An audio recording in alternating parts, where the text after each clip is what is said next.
జగన్ మాటల్ని ఇంకా నమ్మాలా? 2019 ఎన్నికలకు ముందు ఏమన్నాడు? ఆ తర్వాత నేను మిమ్మల్ని అందరికీ కూడా హామీ ఇస్తా ఉన్నా, 25కి 25 ఎంపీ స్థానాలు మన దగ్గరే పెట్టుకుందాం.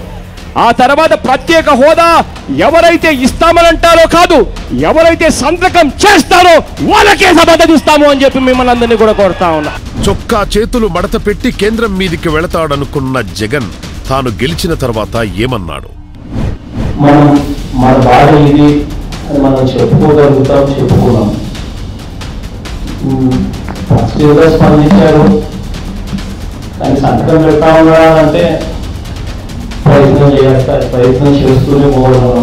విన్నారు కదా, గెలిపించమన్నాడు, గెలిచాక గేలి చేశాడు. ఇంకా ఈ దగాకోరునే నమ్ముతారా?